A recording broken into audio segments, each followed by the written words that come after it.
As for what you did next after beating Mikoshiba, It's quite a home video. without leaving anything on Mikoshiba's body that could be traced back to you, you slit his throat. Estimated time of death was around 7:30 a.m. on October 7th. You tossed the bloody coat and made your way to Ikebukuro Station, where Yui Mamiya was waiting. Are you sure? I was at Ikebukuro by 7:30 a.m. Would have been impossible for me to kill Mikoshiba and Ijincho.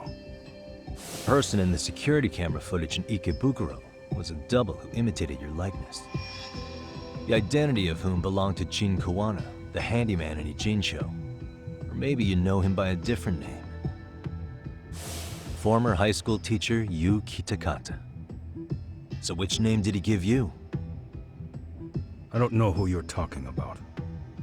With Kawana in view of the security camera, you met up with Yui Mamiya at Ikebukuro first. That's where you touched the undergarment she had prepared. The police would later discover the trace evidence on your hands and pin the groping on you. Then you made your way to Shinjuku Station. After that, Mamiya and Kawana acted out the groping as they arrived at Shinjuku Station. Kawana jumped out of the train and Mamiya chased after him. And then, in the smallest of blind spots in a station absolutely packed with cameras, you were waiting for Kawana, who looked just like you. With the two of you matching, you were able to swap places in that huge crowd without anyone noticing. Kawana handed you the transit card used to pass the ticket gate. Just one piece of hard evidence that places you in Ikebukuro at 7:43 a.m. And right after the swap, Mamiya started calling for help. After that, well, we've all seen how the news reported it. You were caught in a public place with plenty of witnesses. An active duty police officer arrested for sexual battery. The public outcry was very clear. As a result, despite it being your first offense, you were actually tried and convicted. The consensus is that it was a fitting punishment for someone so heinous.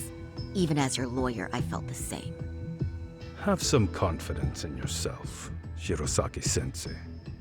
The prosecution, the judge, and a lawyer like you all laid out the evidence in court and found me guilty. I'm in no position to doubt you. And I've long accepted the ruling that Toshiro was never bullied. There's nothing I can do but abide by the rule of law. Right? That's all I can do, right? I know what you're trying to say. You carried out the justice that the courts wouldn't, right? Everything my son went through was passed off like it never even happened. School, the teachers, and yes, the court. They all dismissed the reason he died. That's when Kawana came in the picture, telling you Toshiro-kun had been bullied. But was it Kawana's words that suddenly made you want to kill Mikoshiba? Because all of his fingers were broken while he was still alive. Was that really all just your pent-up rage? What do you have to say, Ihara-san?